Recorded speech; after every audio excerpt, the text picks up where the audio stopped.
This is the highest honor the Alumni Association bestows each year. It recognizes outstanding achievement in community, profession, and loyalty to Columbus Academy. There have been 43 previous recipients, a number of whom are with us today.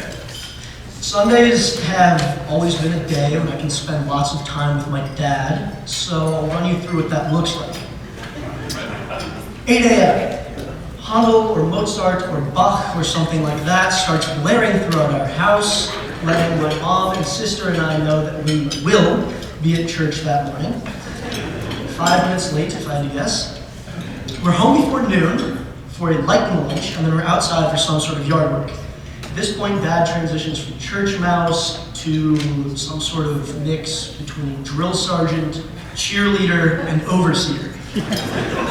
He's keeping us busy and simultaneously tearing his way through thorn bushes with complete disregard for the scratches on his arms, hands, and face.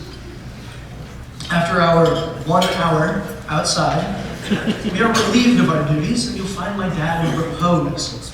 He's reading his way through entire newspapers, or perhaps in the thick of a riveting 300-page book on the 19th century unification of the pre-German states. You know, light reading. And don't tell him I told you this, but there might be a nap snuck in there. Next, he's in the kitchen with my mom preparing hors d'oeuvres or some special sauce that he read about, goodness knows where, or that had turkey in the 70s or something like that. By dinner time, the same guy that was frantically ripping thorn-covered vines from his favorite trees, and he does have favorites, is swirling his wine in the light in such a way that he can appreciate both the legs and the color of that night's selection. We'll sit at dinner long after food is gone and talk about this and that, and old stories, and new developments in all of our lives. If my sister or I are training for some athletic event, no matter how much or how little experience he has with it, Coach Dad, as he calls himself, is right there with instruction and encouragement. The man is a GPS. Whether we're in a foreign city, an airport, or some obscure side street of some Columbus suburb, he knows where he is, but he'll guide us along with the Socratic method, letting us learn on our own where we are. While my mom, my sister, or myself are trying to get better at French, those two with considerably more success than myself, my dad was able to help us right along with lessons passed down from Monsieur Perkins, his French teacher at the academy.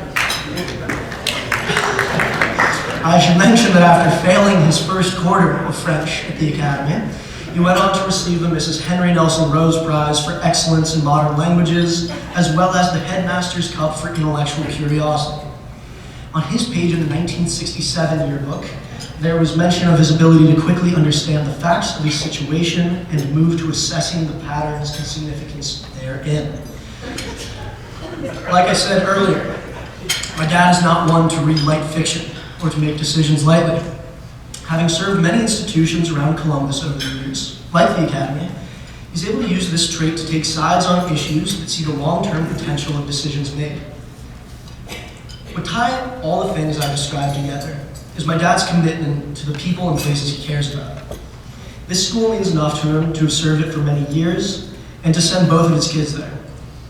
When my sister and I went off to college and our parents dropped us off, it was my dad, usually the more reserved one, that found tears coming to his eyes.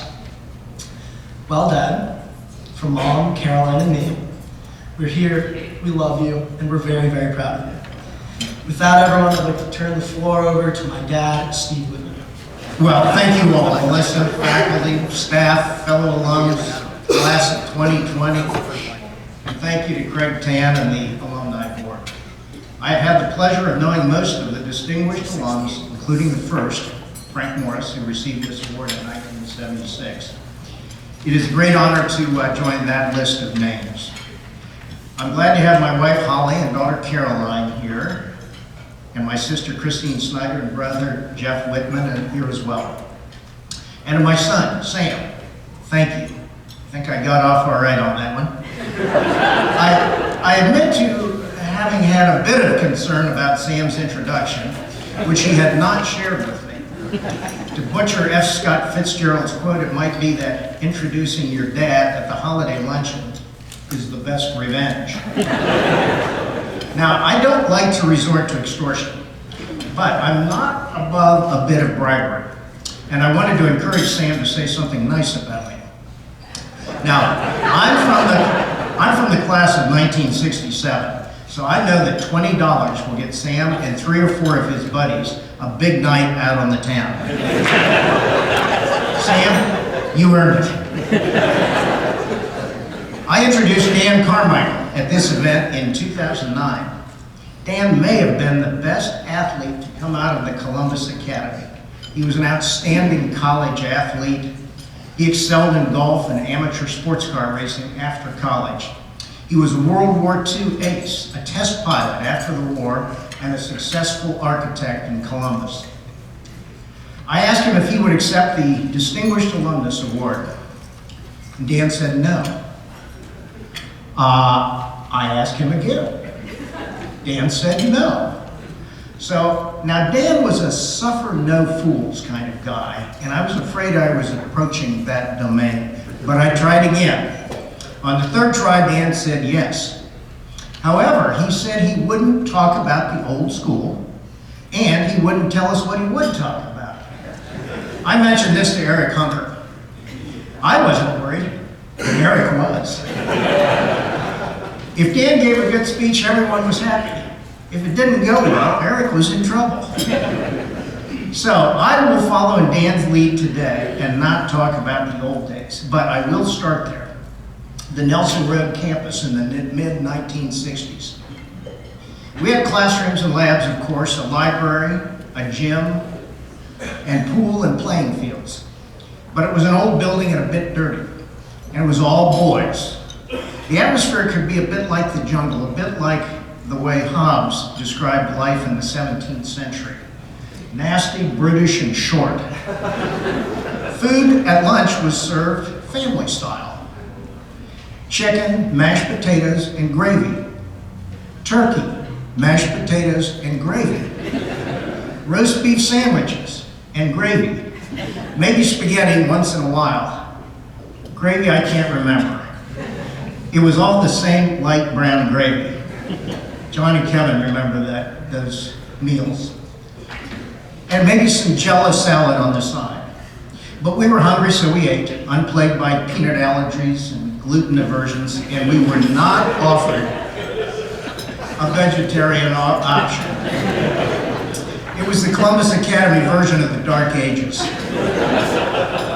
But we also had great teachers, and we learned a lot. Now I will fast forward. I can't talk much about the 50-odd years, that's hard to believe, 50-odd years between then and now, because Eric says I have a strict time limit of 35 minutes on this talk.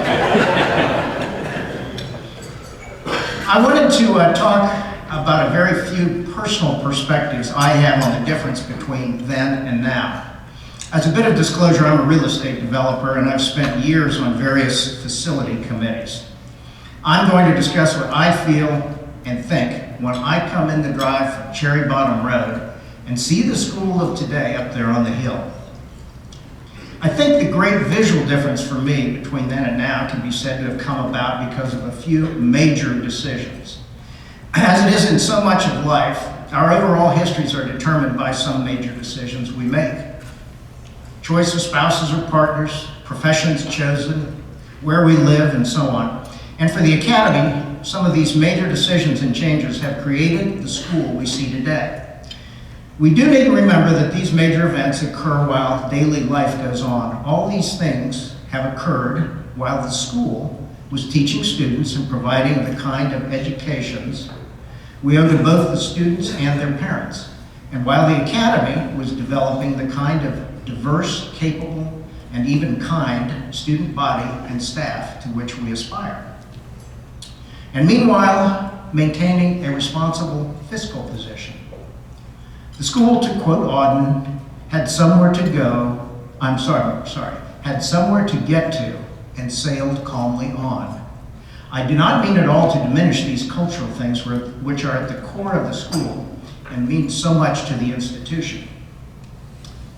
One monumental decision was the move to Cherry Bottom Road. A large piece of ground became available and it was purchased. The terms were very advantageous. The price was a pittance in today's dollars. Although schools like ours never had enough money, the school moved forward. The school was opportunistic. The original parcels have been added to over time. This ground realistically could not be bought today. Another major decision was to go co-ed. It was a difficult and emotional decision. It took time, lots of energy. And kind of like the aftermath of the American Civil War in certain parts of the country, there were still a few holdouts who thought it was a bad decision even years later. And Eric knows who some of those guys were. Along the way, the major renovations and additions to the campus, have been made. These are always painful decisions because the cost is always enough to knock you out of your seat. We start with an estimate, and the final cost is a multiple thereof. But they get done. In addition to the numerous projects done over the past 50 years, we have recently added new art and music facilities. By the way, Melissa, thank you. We did not coordinate that, but there were some nice pictures of this stuff up there. We've recently added new art and music facilities, refurbished the Schettinger Theater, refurbished the middle school, the dining and assembly hall, added the Crane outdoor learning facility, playing fields, 2 turf fields, and the new field house is about to be completed. By the way, I'm sure I've left things out. These bold, difficult decisions were made when the moment called for it. They have changed the face of the Columbus Academy. You can see it when you drive into the school. We have had the kind of leaders and leadership, decisive, thoughtful about the future, and even opportunistic, that has allowed us to make those decisions that lead to the future. And we have had the alumni and parents as generous donors who have consistently supported these efforts. A large part of what is the Columbus Academy today is based on these decisions.